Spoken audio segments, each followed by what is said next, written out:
I always say you need three people for a startup. You need an exhibitionist that wants to stand on stage and yell and scream and tell everybody what they want. You need a designer that is sort of thinking about how to approach, make it look and feel, and you need a programmer. If you have these three people, you're probably very likely to be able to create an initial product that has success. Olá e sejam bem-vindos de volta ao The Next Big Idea e à nossa nova temporada que hoje estreamos.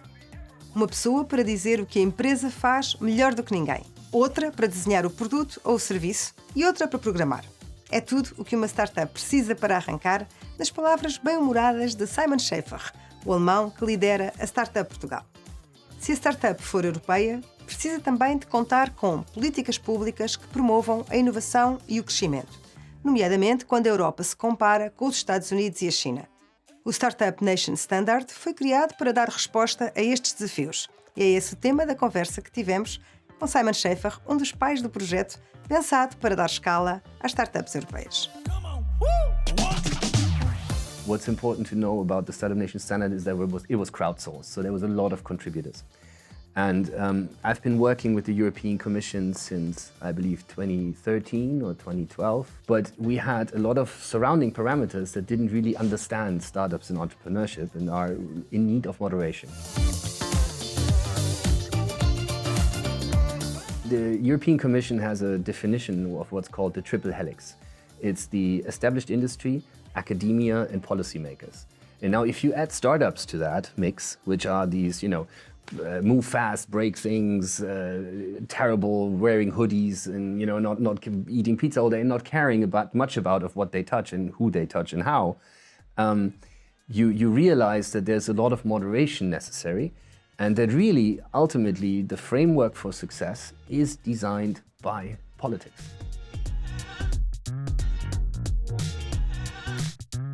Now, if I look back at the time in 2013, 2014, what I realized is without working with the European Commission, there's really no point in thinking scale, because ultimately startups are only working if they have a scalable market, a product, of course, but in a market that they can reach and address. And I immediately realized that Europe is a terrible proposition for any startup trying to scale. VAT, hiring in different countries, having different systems of law, corporate law, having different ways of forming a company. It's all not very harmonized. And so I started interacting with the European Commission, and being a founder and not really having the agenda, being a startup entrepreneur myself, and not really having the agenda of a big corporate or a company or a political party, I was able to relay the message, hey, you need to wake up here, because there's something awfully wrong with how we tackle and how we handle our biggest potential in the economy compared to the United States and China again, right? That's the elephant in the room. Everybody wants to catch up to the US and China, and that's not easy.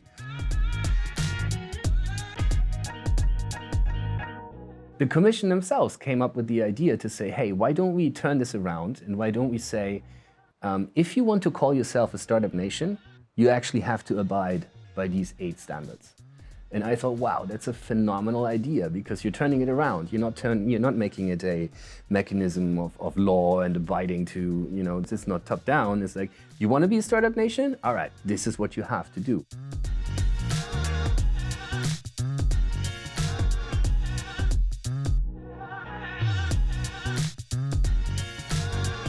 One of the things that was discussed was if having in 2030 double number of unicorns that we have by now in Europe was a good metric comparing to the United States, because in that year, if we reach this goal, it would be the same that saying that in 10 years' time, we will have in Europe as many unicorns as the United States have by now. Yeah. So we would still be behind.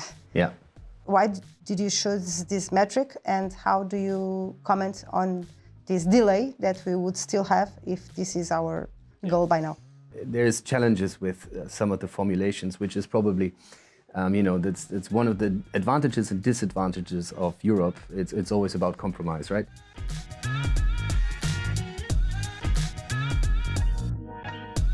Back to the unicorns, I think What we have to understand about this whole technology and economy play is it is growing exponentially, and it is, with every cycle of new chips, things double in speed and are not going incrementally, but actually exponentially. And I think if that is true, then naturally by 2030 we will have double the unicorns. So you're right about that. That's not going to get us anywhere.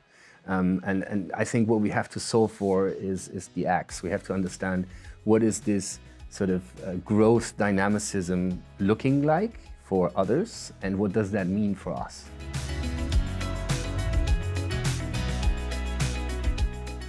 Okay, and now our elephant in the room, that's, about taxes, because it's not easy to be a startup and to start paying from day zero, even if we are only and it's useless. Expecting to earn some money 3 years later. How do we solve that? It's useless. It's very difficult to solve. I've been running against mountains when addressing this, because the urban myth is 9 out of 10 companies fail, right? So why is our corporate law designed for success?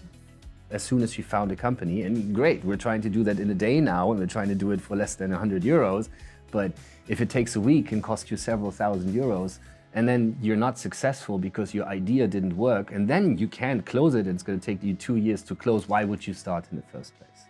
All of these problems are essentially prohibitive for early stage. And early stage is, as we know, where the biggest amount of failures happens and where the biggest amount of volume could positively take place. So let's say if we bring the 9 out of 10 down to 8 out of 10, or 9 out of 10 to 6 out of 10, we would have double or 5 times the unicorns correspondingly already in Europe. So for me, this precise topic on taxation, deregulation, early stage, failure, making a company sort of be an experiment, but within a regulatory framework. You can't just hire and fire, you need to have some rules. But until it has revenue or a certain size or a certain age, it should just be an experiment. No taxation. Of course not.